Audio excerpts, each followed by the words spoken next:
Para empezar, decía que quiero hacer un mapeo general. En primer lugar, es importante para mí tener en cuenta el trasfondo histórico. Voy a ponerlo de esta manera. Si vemos el periodo del Incario, vemos que el epicentro político-cultural es el Cusco. Si vemos otros periodos históricos, vemos que los epicentros se mueven, no están en un solo lugar. Hay distintos lugares que fueron epicentros, por ejemplo, en Perú, en Ecuador, en lo que es Ecuador, también en Bolivia, en lo que es Bolivia. ¿Qué quiero decir? Que me interesa entender el indianismo en una mirada un poco más amplia, tratando de ubicar bajo qué condiciones ha surgido el indianismo y qué elementos han, digamos, por decirlo de algún modo, dado lugar a que tenga cierta influencia entre poblaciones andinas. Y eso lo relaciono con otros elementos y luego lo voy a mencionar muy brevemente. Lo voy a decir de esta manera.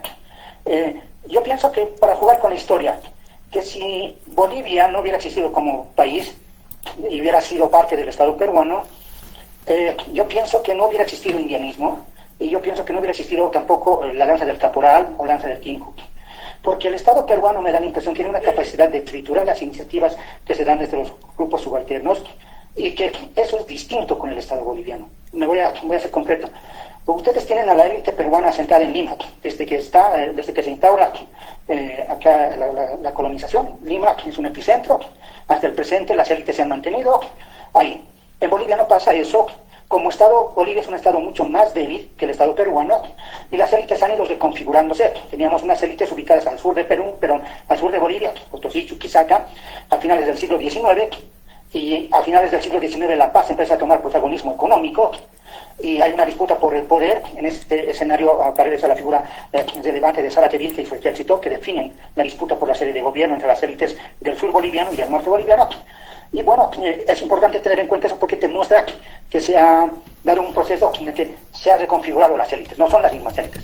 No es un Estado que tenga la misma consistencia que el Estado peruano, por ejemplo. En 1952 en Bolivia hemos tenido un proceso que se llamó el proceso del nacionalismo revolucionario, un Estado nacionalista. Antes no había ciudadanía plena, desde 1952 en adelante se da la ciudadanía plena, la educación universal, en las reformas agrarias, etcétera, etcétera. Luego hay un proceso de revolución, se desarma el ejército boliviano, se cambia la élite boliviana. Nuevamente, la élite no se estable, se cambia la élite.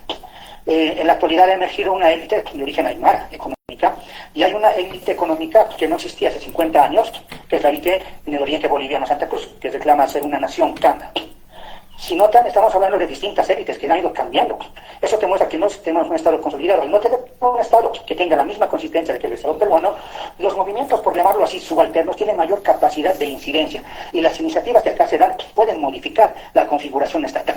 Por eso decía que, a modo de jugar con la historia, si Bolivia hubiera sido parte del Perú, con la consistencia del Estado peruano, acá las iniciativas políticas seguramente hubieran sido anuladas como no han sido en el lado del Perú.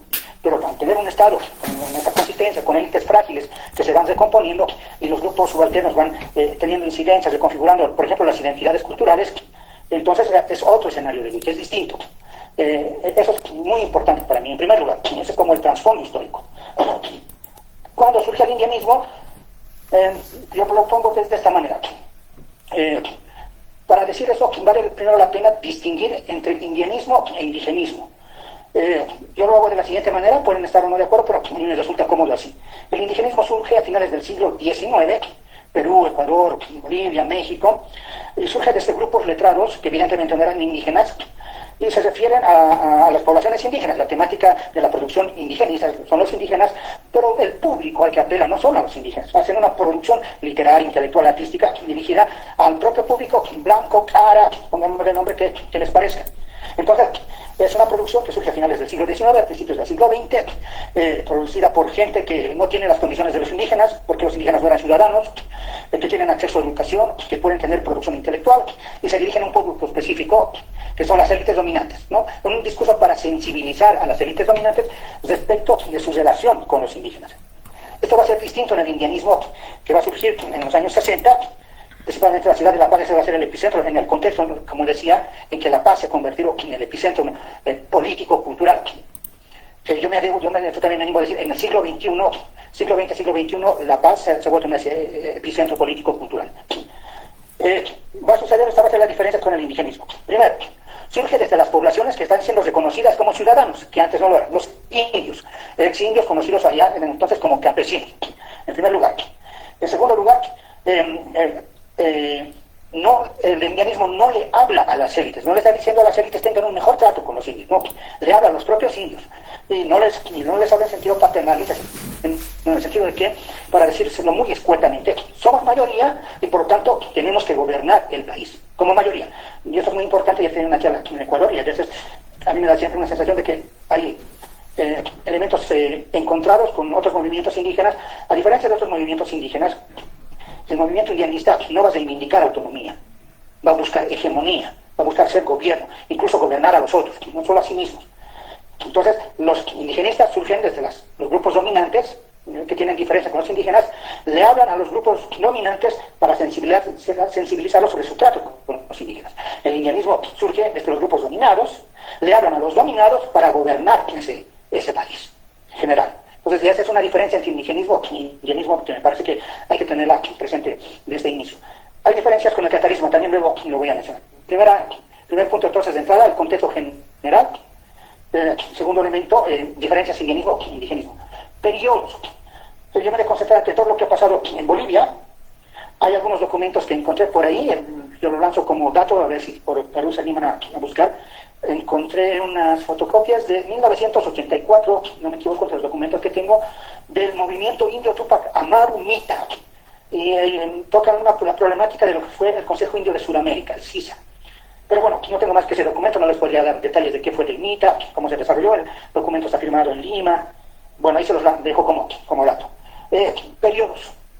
Yo voy a abarcar del año 60 al presente, 1960 al presente. Yo ubico más o menos 4 bloques en periodos, 3 en el siglo XX.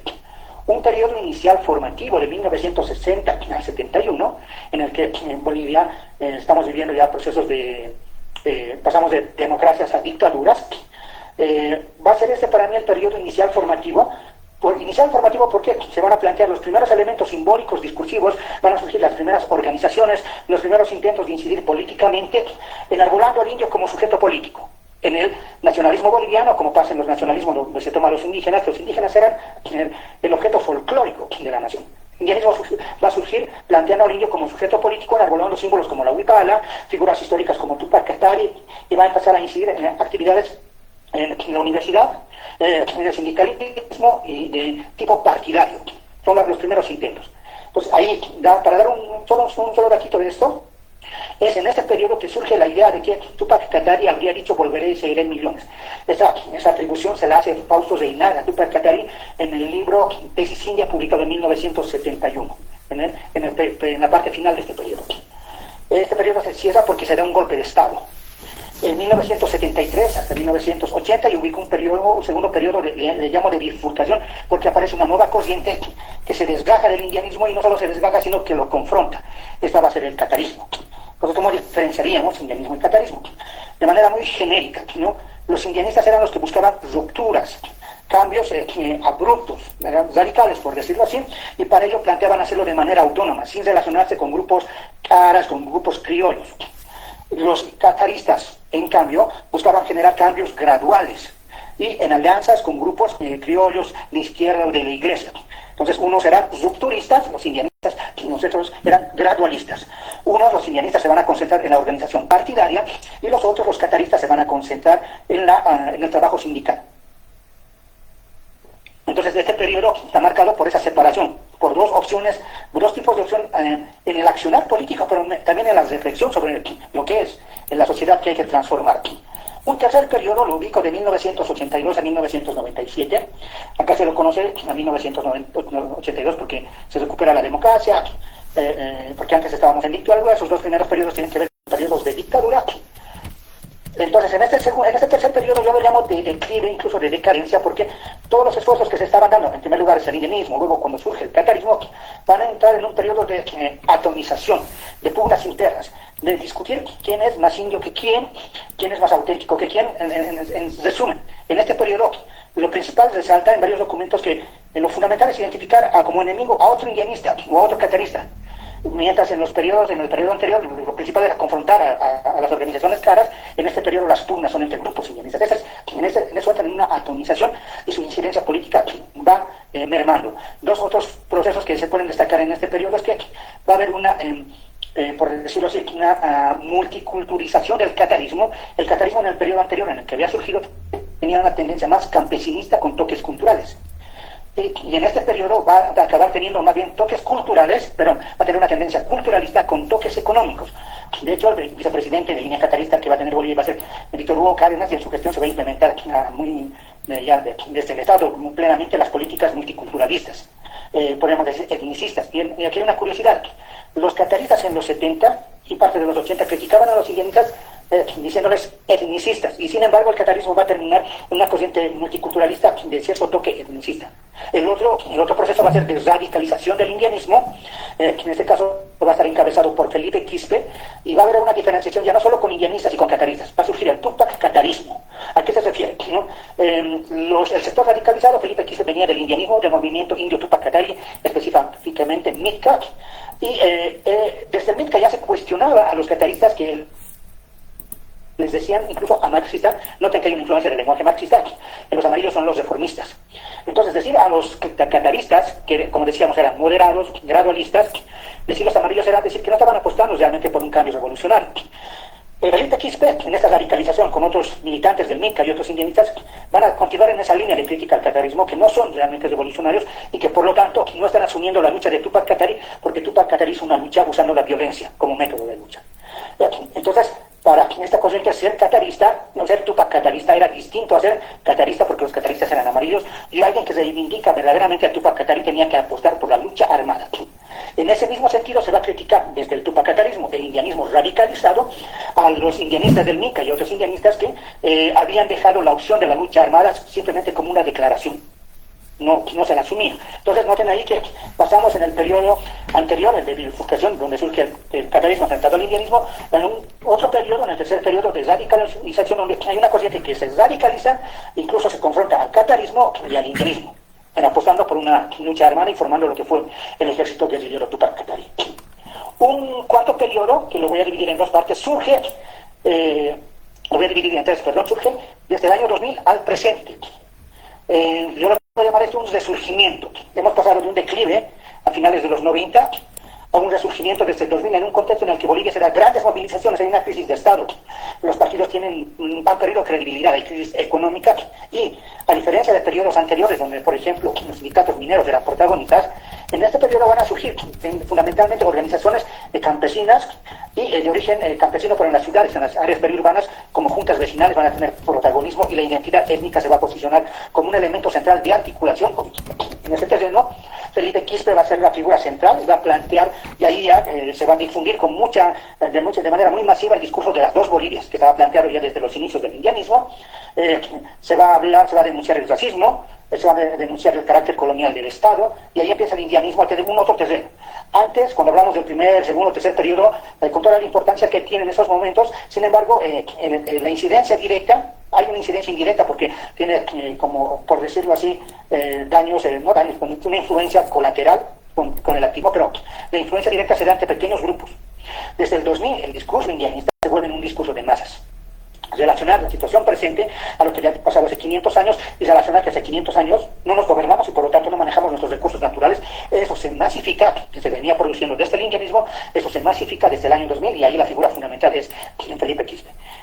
Voy a dividir en tres periodos, no voy a ser muy largo en esto para entrar a los otros puntos. Hay un periodo, por decirlo así, de siembra. Si consideramos la producción intelectual, este es un detalle antes de ingresar muy importante. En este periodo que va del año 2000 en adelante, ha habido muy pocas organizaciones indianistas que hayan tenido estabilidad, considerando además, esto también es demasiado importante, que tenías al movimiento al socialismo ya desde el 2006 en el gobierno, y que tenían la capacidad de articular las organizaciones de tipo indígena. Entonces era difícil competir a alguien que tenía manejo del Estado en la estructuración de movimientos que sean alternativos a los que estaban en el poder. En esa situación, entonces, lo que va a perfilarse más bien van a ser grupos de tipo más de activistas, de discursos contra lo que se entendía como indígena, que se van a plasmar en producción intelectual. Va a haber así un primer periodo en este nuevo ciclo desde emergencia, que va del 2000 al 2009, yo le llamo de siembra, es decir, que muchas de las nuevas generaciones van a conocer las ideas indianistas, muchas veces sin que se cite a Reinaga, sin que se cite lo que pasó en el MICA, etcétera, etcétera, sino en el fragor de las movilizaciones. Tuvimos un periodo amplio de movilizaciones, Y en esa situación se va a formar generación en las calles. Se van a encontrar, y esa es una experiencia mía, digamos, he compartido con varios amigos que más o menos lo hemos vivido de manera común, no en la universidad. Para darles un dato, yo, por ejemplo, conocí el indianismo por un accidente con un amigo en una casa, y en ese tiempo conocí la Plaza de los Héroes en la zona central de La Paz, entre ellos del indianismo. Y yo, los que querían formar la Sociedad Científica de Comunicación, los llevé a la casa de Inga Reina y demás, y bueno, luego se fueron haciendo indianistas. Bueno, entonces, el indianismo no era algo que salía en las universidades, que se discutía en las universidades. En este periodo de siembra, 2000, 2009, el indianismo se fue, por decirlo así, difuminando de manera alternativa, en discusiones callejeras, por circulación de folletos, fotocopias, la piratería de libros, empezó ahí a salir los libros piratas de Fausto Reina. Un ciclo de siembra, y le llamo de siembra porque se están sembrando las ideas de otra generación que las está recibiendo.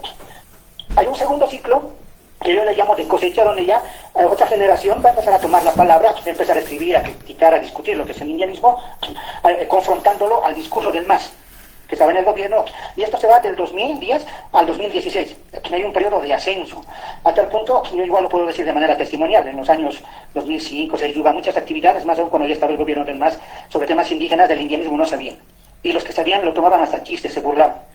En cambio, ya el 2016, en este periodo, un nuevo periodo donde hay un auge, el indianismo empieza a ganar respeto. Es otra generación la que le da, por decirlo así, dignifica el indianismo en las discusiones, pero lo dignifica empezando a escribir sobre historia del indianismo, que no había, empezando a discutir los conceptos que se manejaban de descolonización, poniendo para discutir eso ejemplos de la historia que habían hecho del Mica, que habían hecho los indianistas, que decía Reinaga. Eso, yo, sin falsa modestia, puedo decir que el que encabezó ese tipo de labor fui yo.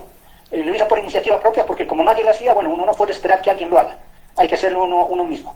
También puedo decir como experiencia que hacer ese tipo de trabajos a uno a mí me ha costado que me cierren muchas puertas. Fue muy mal recibido porque había ahí hasta el presente una élite indígena que está en los espacios de validación indígena, académicos, debates internacionales que manejan esos espacios, y las cosas que, bueno, yo decía y luego otras personas empezaron a escribir eran mal vistas. Y por eso siempre me resulta extraño que me invitan para actividades, porque no suele ser muy cómodo hablar para otras personas de estos temas, que solo plantean.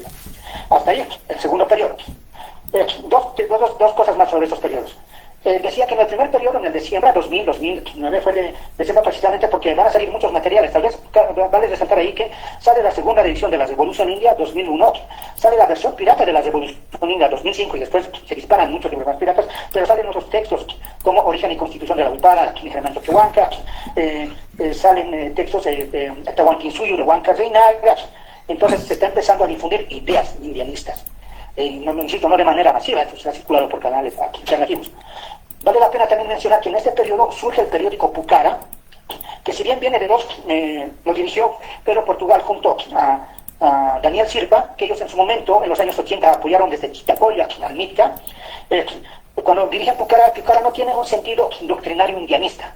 No es que se cierre el indianismo, tiene una mirada un poco más amplia, y quien desde Pucara va a tratar de darle va a tratar de abrir una discusión doctrinaria sobre el indianismo, va a ser Ayar Quispe, ¿no?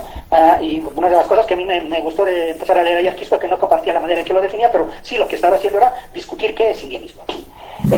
Entonces, Pucara va a ser importante, primero en el primer periodo, porque va a abrir sus páginas a intelectuales que no tenían espacio en los medios tradicionales. Entonces, intelectuales aymaras que van a escribir en ese medio, y va a ser una referencia no solo en Bolivia, sino fuera de Bolivia. Y también en ese medio ya, en el segundo periodo de cosecha, una nueva generación empezó a escribir constantemente. Yo escribía casi en cada número, luego empecé a escribir en Franco, y antes escribía Ivana Pasa, y empiezan a escribir otros amigos, y ahí se va volviendo en un espacio donde se discutía de indianismo y de este indianismo sobre lo que pasaba en el país. Porque lo convertimos por nuestro propio esfuerzo en una plataforma para discutir esos temas. Un tercer periodo, hasta el presente, sería el periodo, yo le llamo de estancamiento, porque no se fue más allá, en el sentido de que lo que se logró hacer en 2016, posicionar el indianismo, hablar de los temas que discutía el indianismo, de historia, plantear sus temas de discusión, etcétera, etcétera, posicionar una nueva generación. Yo creo que ese fue el mérito que pudimos encarar entre lo que hizo Pucara, lo que trabajó Wimmer en redes sociales, y lo que hice yo provocando en la escritura. Se posicionó una nueva generación de indianistas. Pero en la actualidad yo digo que hemos entrado en un periodo de estancamiento porque no se ha avanzado más allá en términos de por ejemplo, otros grupos que empezaron a hablar de indianismo, decorar la historia, y no plantearse un poco qué desafíos contemporáneos tendríamos. Por lo tanto, con todo lo importante, por ejemplo, que ha significado, Hicha ha tenido mucho más llegada que Minca. Minca en su momento fue el referente fundamental del indianismo, pero con toda la llegada de Hicha no ha habido una nueva impronta temática, organizativa, de que vaya una perspectiva más allá de las limitaciones que se tuvo en el indianismo pasado y en el indianismo contemporáneo. Entonces, esa es mi lectura en periodos. Me voy a extender un poco más, mil disculpas, ahora voy a tratar de ser más breve. Para no dar muchas vueltas, voy a mencionar a algunos personajes, sin dar muchos detalles, varios seguramente los conocen.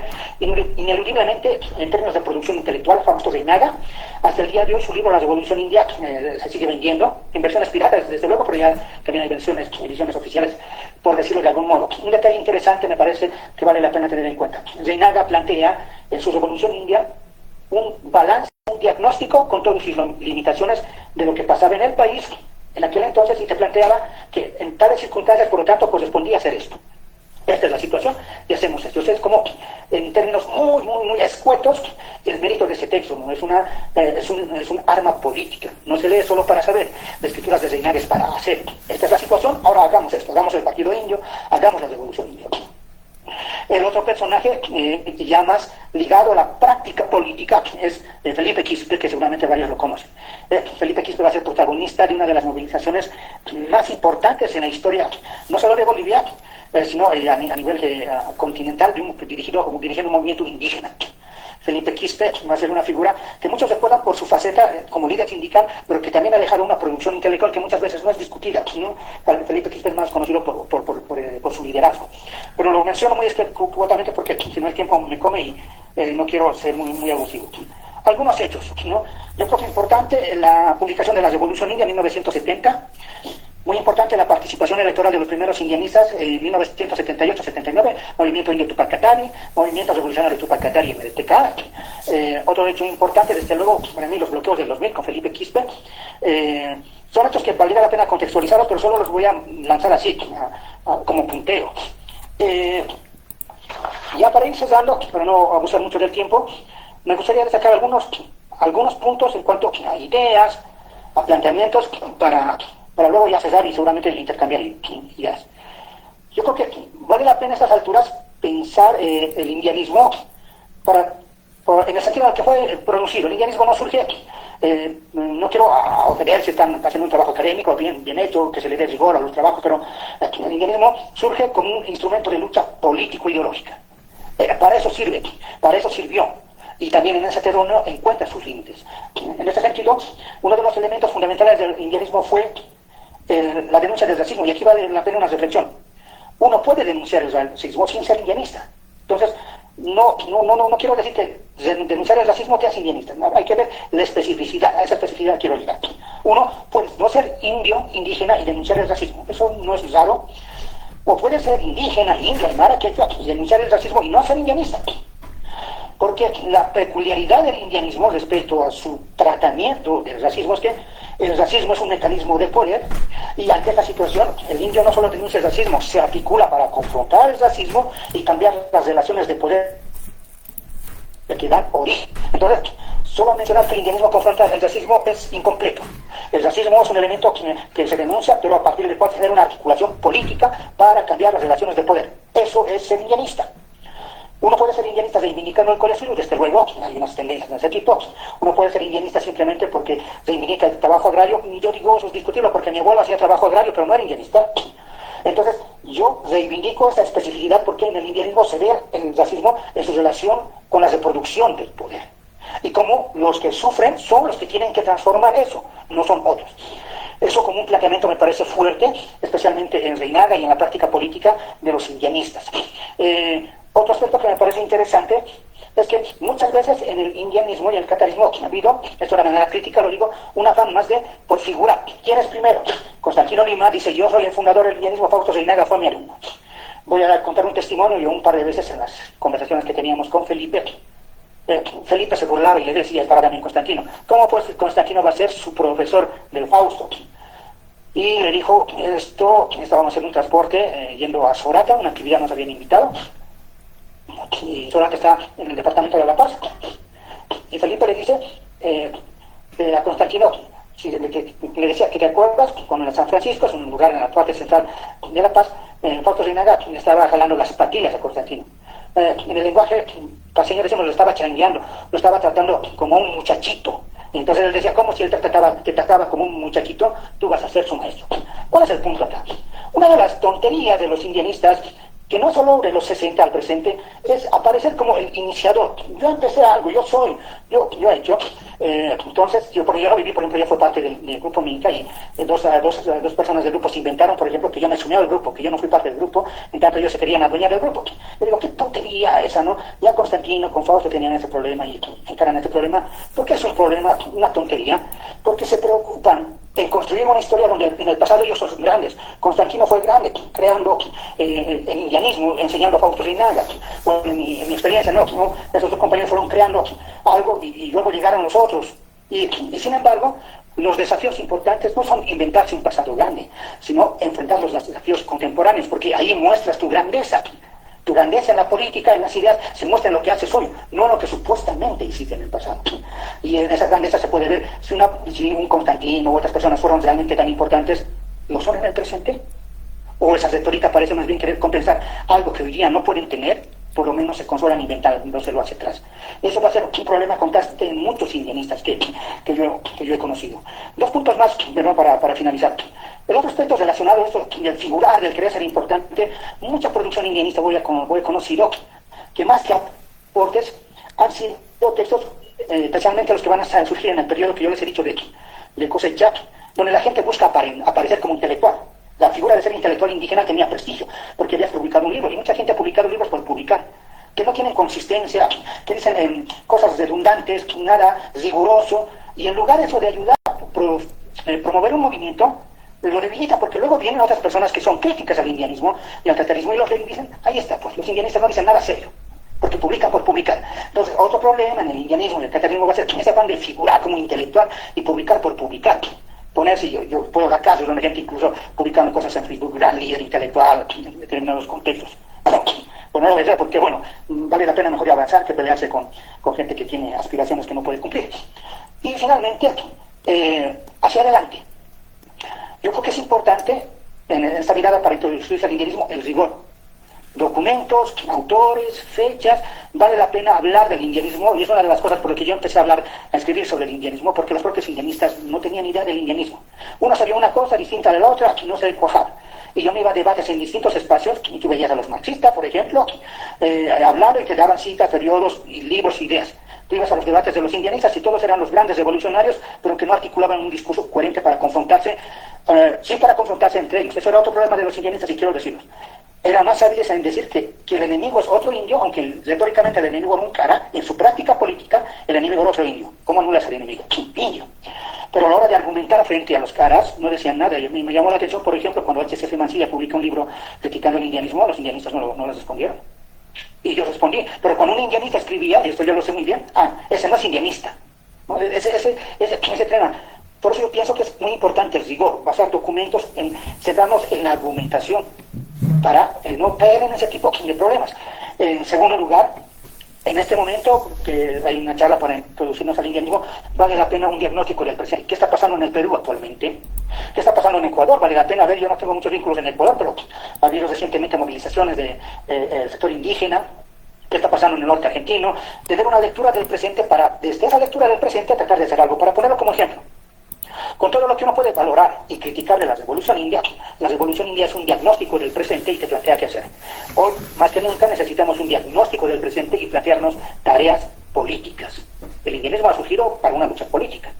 Eso, gracias. Mil disculpas por mi extensión.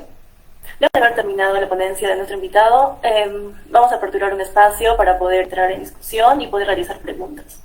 Esto va a tener un periodo de media hora, así que por favor aquellos que tengan preguntas, comentarios, puedan levantar la mano, por favor. Y se les va a dar la palabra en orden. No, sobre la última cuestión. De hecho, el indianismo surge como una perspectiva, por decirlo así, pan-indianista. En África hubo un movimiento pan-africano, donde se reivindicaba la negritud, el ser negro, pero a nivel continental. Más o menos algo similar, el indianismo planteaba una perspectiva pan-indianista en la que el movimiento puede articularse a nivel continental. Bueno, ese es un nivel discursivo. Ahora, lo que hay que ver, ¿cuáles son las condiciones en las que eso se puede dar? Porque va a haber diferencias, por ejemplo, para no dar mucho en la historia, contemporáneamente la diferencia en capacidad de movilización, la diferenciación social y económica entre poblaciones aymaras o un grupo indígena de que moría llamamos tierras bajas, por ejemplo los guaraníes, ¿no? Que no tienen esa misma inserción en el mercado, y otros pueblos que están un poco más marginales aún. ¿Cuáles son las condiciones en que eso se puede articular? No tengo una respuesta. Lo que estoy diciendo es que sí hay un planteamiento de que eso debería articularse, pero a mí me parece que cuando se plantea eso desde el indianismo hay una debilidad, se deja de lado las situaciones concretas. Ahora, se puede plantear eso, pero además asumir las situaciones concretas creo que ese es un desafío. Habrá que ver si se lo puede hacer. Hay condiciones para ello, pero por lo menos no se pienso que sí, ya hay una posibilidad, por lo menos lo que están haciendo acá, algunos otros esfuerzos, de plantear por lo menos una lectura en la región andina, una lectura compartida, pero si no bien compartida, por lo menos en la que se puedan encontrar interpretaciones desde lo que está pasando en Ecuador, lo que está pasando en Perú, en Bolivia, en el norte argentino. Necesitamos empezar a escucharnos y a considerar lo que estamos entendiendo de la realidad. Esa es una primera respuesta. Sobre la primera pregunta, yo soy de las personas que considero que lo que pasó en 1781 y 80 no son movimientos indianistas, sino que son movimientos que inspiran al indianismo, que nos van a fortalecer respecto a su mirada histórica. Voy a hacer diferencias muy puntuales. El indianismo surge planteando al indio como sujeto político, pues transformar esa mayoría en mayoría política o en una fuerza de lucha armada inclusive. Bien, tú puedes plantear eso de volver en mayoría política en una sociedad donde todos son ciudadanos y tienen derecho a voto. Esa no era la situación en el contexto de Tupac Katari. Lo que están planteando los indianistas en los años 60 es en un contexto específico, pero lo están haciendo además invocando a Tupac Katari. Hay una idea que me gustaría ponerla, por lo menos si no la discutimos, ponerla en la mesa. Hay una idea de que los indígenas recuerdan, en Bolivia eso se popularizó, recuerdan su pasado a partir de una memoria larga. Esta es una idea planteada por la socióloga Silvia Rivera Cusicanqui. Fuera de Bolivia es indígena, en Bolivia no lo suele ser, bueno, así funcionan más o menos las acomodaciones étnicas. Pero lo que me llama la atención de la idea es que se deja de lado que son los indianistas y los cataristas quienes alargan la memoria, quienes van a comunidades, hablan de la historia y la gente empieza a asociar su presente con las luchas de Tupac Katari, con lo que pasó en la colonización. Entonces, para cerrar, no es que 1781 no tiene que ver con el indianismo. El indianismo se construye una memoria apelando a esos hechos. No porque Tupac Katari y Tupac Amaru hayan sido indianistas, sino porque los indianistas dan un sentido a su lucha contemporánea en relación a la lucha de Katari y de Tupac Amaru. Eso. Comparado en Bolivia. No es que en Bolivia no haya nacionalismo, no hay, pero me da la impresión que el nacionalismo peruano es mucho más fuerte. Yo creo que tiene que ver también con la capacidad del Estado peruano, que es mucho más fuerte que la capacidad del Estado boliviano. ¿A qué me refiero?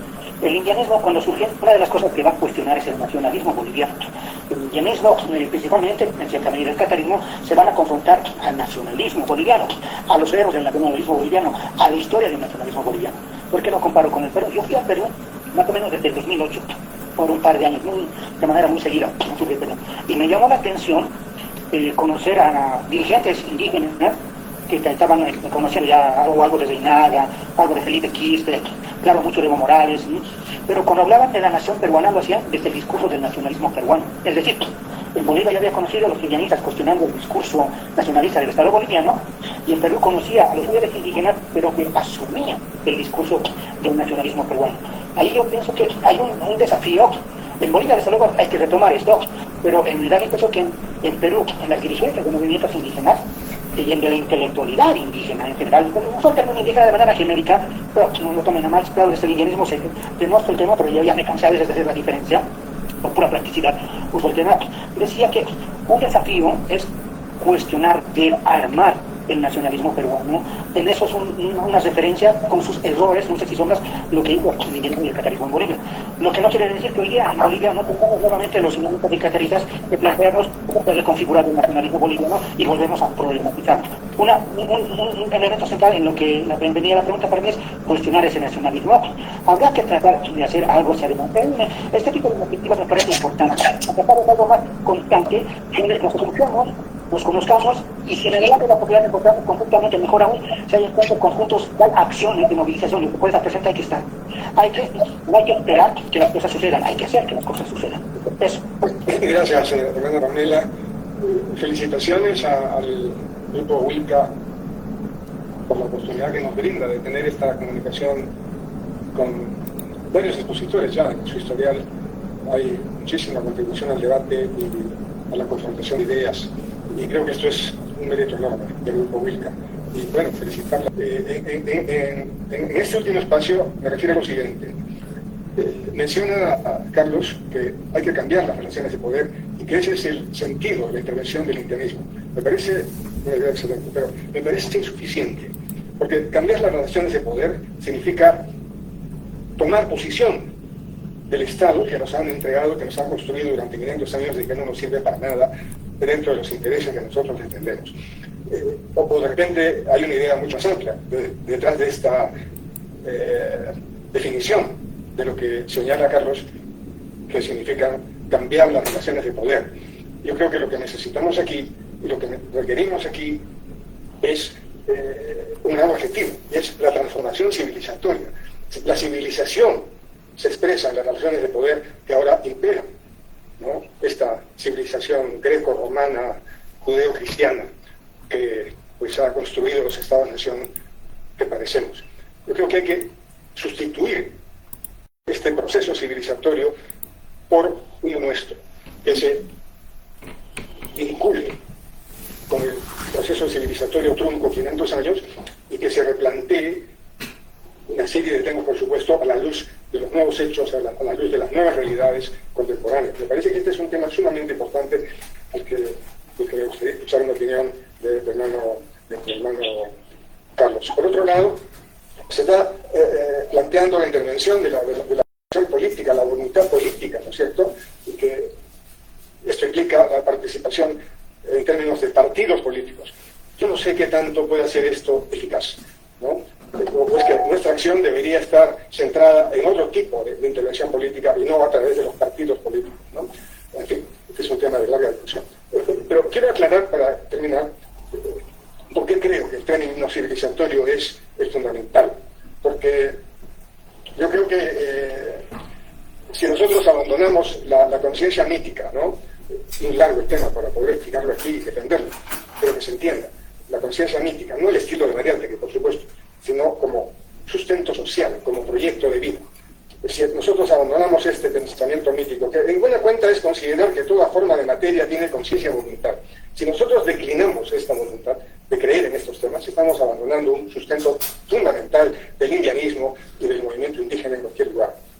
Jugarnos a negociar eso, participando de un cambio en las relaciones de poder, me parece un tema muy poco defendible para los intereses de quienes estamos esta noche discutiendo y conversando. Por otro lado, finalmente, ¿cómo representamos nosotros a la sociedad? Si queremos homogeneizar, si queremos dirigir la sociedad, no podemos solo representar los intereses indígenas, ¿no? Tenemos que representar los intereses de un conglomerado social que existe, que no podemos obviar, que no podemos olvidar. A los que hay que derrotar, por supuesto, a los que hay que derrotar, y a los que hay que arrebatar la conducción social, pero luego, ¿cómo hegemonizamos esta sociedad? ¿Cómo conducimos a este conglomerado social a un destino distinto de ese que nos interesa a todos?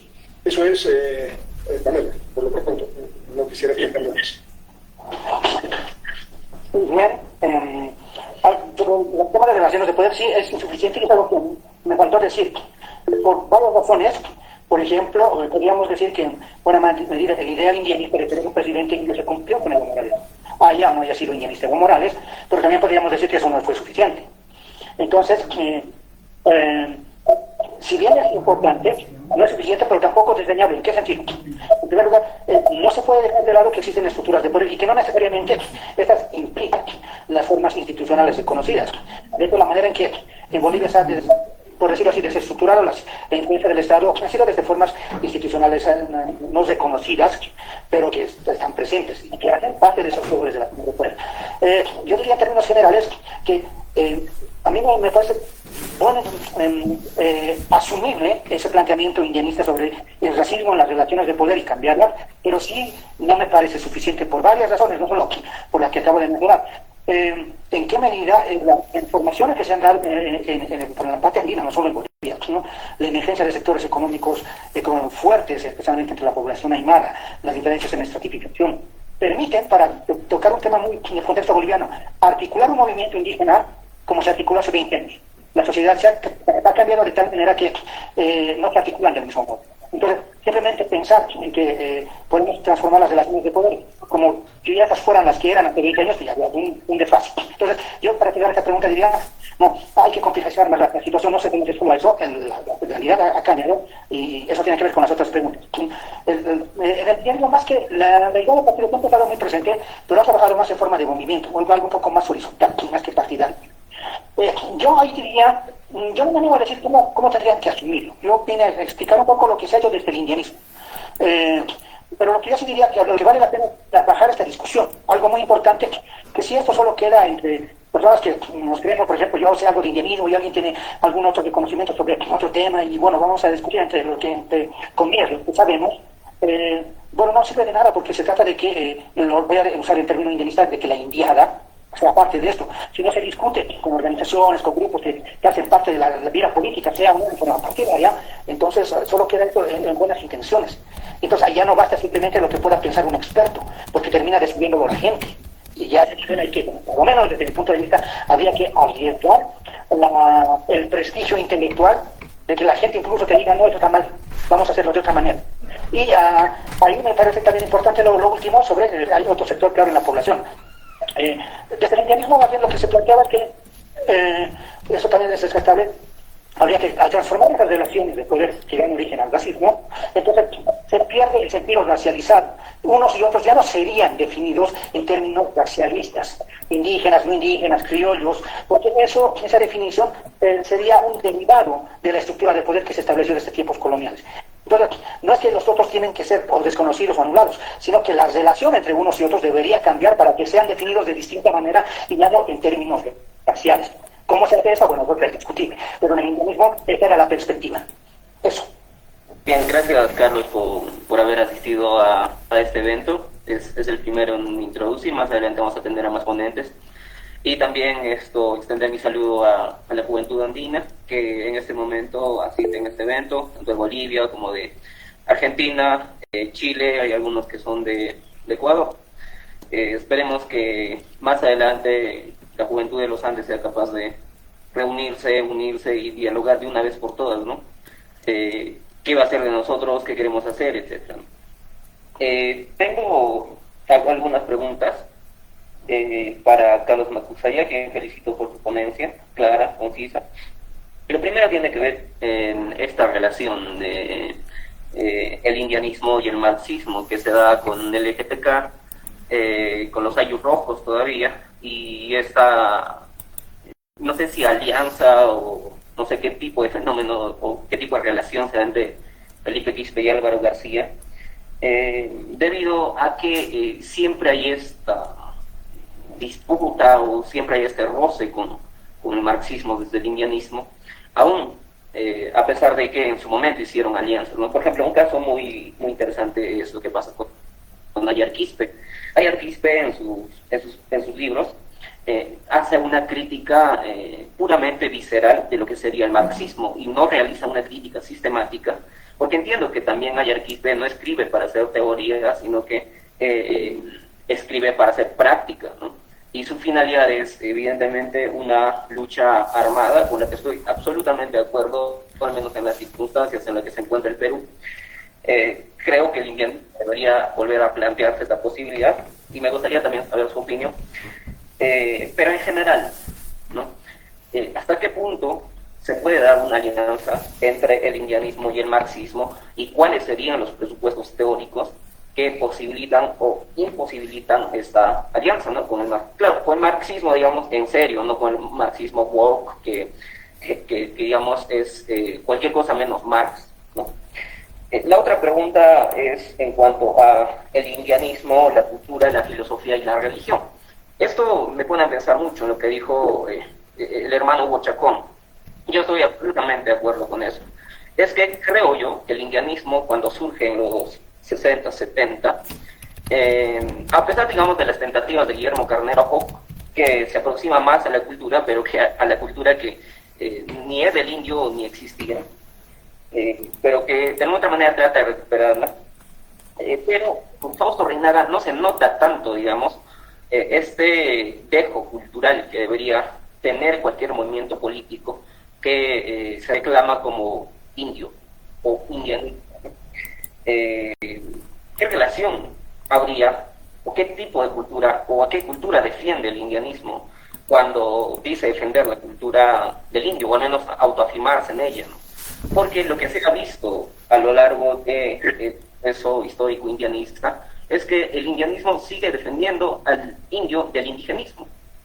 Y tanto ayer como ahora, ¿no? Y sus extremos, evidentemente, en la actualidad son los del indio, evidentemente culturizado, pachamamista, etc. Y eso me pone a pensar lo siguiente. En el indianismo contemporáneo, evidentemente ha sufrido una crítica a lo que es el pachamamismo, que podría ser una posibilidad de respuesta, no sé si cultural o civilizacional, desde el indianismo frente a la cultura, digamos, que pueden ostentar las otras sociedades que son minoritarias, ¿no?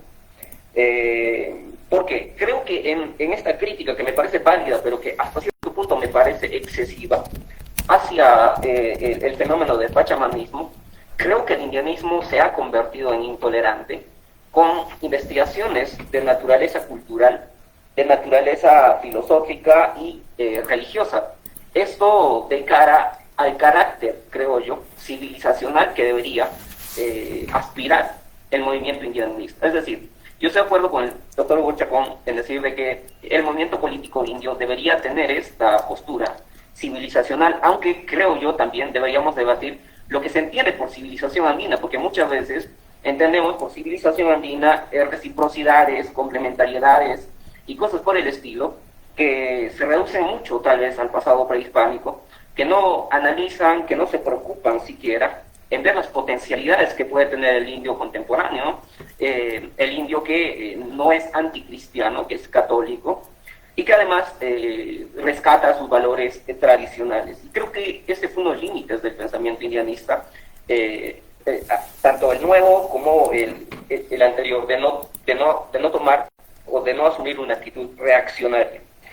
La tercera pregunta ya es, digamos, contemporánea, y tiene que ver sobre el indianismo y el desafío que debe tener en la juventud andina, que trata de reunirse y no puede, y hay sesgos, etcétera, ¿no? Entendiendo de que el indianismo, bien decía, por ejemplo, Juan Carrinaga, ¿no? en su Tahuantín suyo, ya debe estar disputando en términos civilizacionales, y esta es la civilización andina, y eso lo propuso Juan Carrinaga. ¿Por qué? Porque creo que una vez, digamos, recuperada un aspecto cultural o tal vez un carácter cultural, el indianismo puede ser capaz de proponer aquello que desde el primer momento estuvo proponiendo, que es la de un proyecto nacional. ¿Sí? Porque si, digamos, nos reducimos a obedecer a puras influencias, sea del feminismo, o sea del ambientalismo, o sea de otros movimientos, que no tienen nada que ver con el indio real, contemporáneo, actual y del pasado también, creo que siempre estamos en este riesgo de ser instrumentalizados por estas otras corrientes, y no, digamos, generar movimientos políticos o aspiraciones que sean capaces de comprender nuestros propios intereses.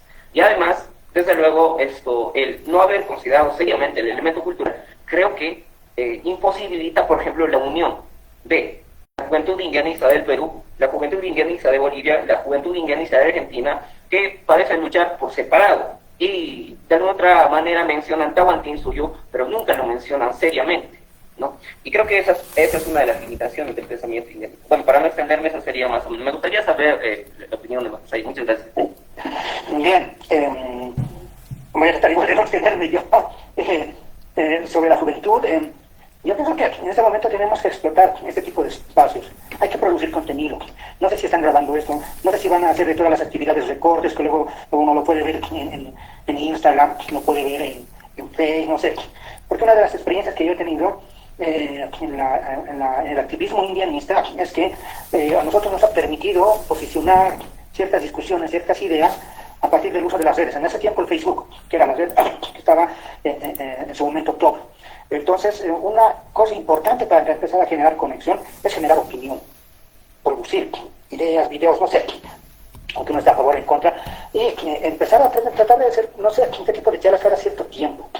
Tal vez coordinar, bueno, luego que lo organicen los hermanos de Argentina, luego que lo organicen de Bolivia, luego los de Perú, pero tratar cada vez de ir, empezar a hablar de temas que estén más o menos, que nos acerquen, para tener una mirada por el estilo de algún modo, voy a ponerlo así, ¿Cuál es el movimiento intelectual que he hecho en el Cusco? Y hacemos la comparación, ¿cuál es el movimiento intelectual que he hecho en Cochabamba? Para encontrar un punto en común, para empezar a acercarnos, para ver cómo se estamos viendo. Necesitamos encontrarnos, a partir de ideas, de experiencias. En este momento lo virtual creo que no se puede dejar de lado. Diría más, respecto al proceso de relación, a lo civilizacional, respecto a las otras preguntas, entonces voy a ir a ese lado. Voy a empezar sobre el pachamanismo. Yo tengo la impresión, tal vez no es el caso de Denis, se refiere más a eso, pero cuando alguien me habla sobre pachamanismo, me piensa que critico que todo es pachamamismo, que todos son pachamamadas. Si alguien hace una ofrenda a la pachamama, es pachamamada. Y no, yo no lo veo así porque tal vez he tenido el descuido de escribir y decir cosas que se entienden así. Por ejemplo, yo siempre suelo mencionar que en mi experiencia, muy personal, yo, muchacho, en grupos de baile que eran antes de grupos que tenían esta onda de pandillas, bebíamos alcohol y evitábamos tomar en vaso de vidrio porque si se rompía, eso era una señal de que la pachamama quería sangre y iba a haber pelea, iba a haber sangre. Nadie se preguntaba si era aymara, nadie se preguntaba nada de ese tipo. Simplemente echábamos lo que le decimos chayar, tragos sobre el vaso roto para evitar que la pachamama se cobre sangre. ¿Qué quiero hacer notar con esto? Que la gente reproduce una cierta manera de entender su relación con la tierra, que no la está vendiendo con los gringos. No está haciendo un show para convencer a un gringo, un extranjero, mira, soy indígena. Lo hace porque crees realmente que algo va a hacer la pachamama, te va a cobrar la vida. Entonces, si hay una espiritualidad, si le podemos llamar, una religiosidad, y también se puede distinguir seguramente entre espiritualidad y religiosidad, pero si hay ciertas prácticas culturales que tienen que ver con su relación con la tierra, pero que desde mi punto de vista no son pachamamadas. Yo llamo pachamamadas, por decirlo así, a un producto que ha surgido principalmente desde Europa y Estados Unidos, referido a los indígenas, donde los indígenas han sido objeto de exotización. Y para poner un ejemplo, no sé cómo lo tomen, así como en la dominación de las mujeres en muchos espacios, el reconocimiento de los varones, se operan los senos, se operan las nalgas, los labios, de tal manera que hablan vistas como mujeres deseadas. Muchos indígenas han operado la cultura indígena hasta deformarla de tal manera que es irreconocible. Le han puesto cosas de distintos pueblos con tal de que se venda como auténtico. Esos son pachamamadas. No es lo mismo para mí de lo que hacen en una comunidad sin esperar que alguien los reconozca indígenas, porque actúan a partir de una fe, no a partir de buscar reconocimiento de los otros. Entonces yo diría ahí, vale la pena creo que tener una discusión sobre el pachamanismo para diferenciarlo de ciertas prácticas religiosas que hay entre las personas de origen andino. Eso sí vale la pena porque creo que en mi experiencia muchos de quienes o descalifican o asumen el pachamanismo, pues como todo lo meten en una sola bolsa y no se logra distinguir. Y yo hago esa distinción, no todo es pachamanismo. Hay mucha gente que hace sacrificios de llamas y demás, no espera que lo inviten a un foro indígena de la ONU. Pero bueno, para seguir en ese punto, entonces, yo diría, ahí tenemos que preguntarnos, y eso también tiene que ver con la primera pregunta sobre la relación indianismo y marxismo, ¿qué aspectos de la vida concreta, llamemos los indios, tienen que ver con prácticas agrarias que se daban, por ejemplo, hace 100, 200 años y demás? ¿Cómo ha cambiado esa vida? Porque yo por lo menos puedo estar equivocado, tal vez no es la mejor postura. Yo soy de las personas que asumen que los pensamientos y la forma de vivir son lo mismo. La forma de vivir es la forma objetiva de la subjetividad y la forma de pensar tiene su forma objetiva en los hechos. Es como una cosa y la otra son lo mismo. Entonces, si ha cambiado sus formas de vida, su organización social, ¿no ha cambiado también su pensamiento? Entonces, yo diría, para entrar ya a la pregunta sobre la relación con el marxismo, no con los marxistas woke y toda esa onda, sino con el marxismo más duro, más serio, yo pienso que sí, hay elementos que te podrían ayudar a pensar esto, y es esto que se llama subsunción formal y subsunción real. La subsunción real de ciertos procesos, pasos sociales, cambian, transforman las relaciones productivas, las personas, en el caso capitalista, se hacen individuos plenos. Y en cambio la subsunción formal se subsume las formas de organizaciones de producción económica sin modificarlas, pero que van reproduciendo el capital. Yo diría que en Bolivia, en Perú, en varias partes de este continente, tenemos espacios de subsunción real que se ha mentalizado, cosas por el estilo, es más amplios de subsunción formal, donde la gente, claro, está en una lógica capitalista, pero también con sus propias prácticas, ¿no? Eso no se ha anulado. Yo creo que para eso sí puede ser muy útil leer a Carlos Marx. Leer a Carlos Marx, no leer a los marxistas, más aún a los que hacen panfletos, sino a los que hacen teorías serias, rigurosas. Vale la pena, no porque tengas que seguirlo, sino porque busques elementos que, desde mi punto de vista, por ejemplo, esos elementos permiten pensar esos aspectos para ver cómo, por ejemplo, ya una burguesía aymara se ha posicionado sin modificar varios aspectos de sus estructuras agrarias en su relacionamiento, pero reproduciendo una lógica capitalista, porque están subsumidos formalmente, mediante usando esa herramienta conceptual.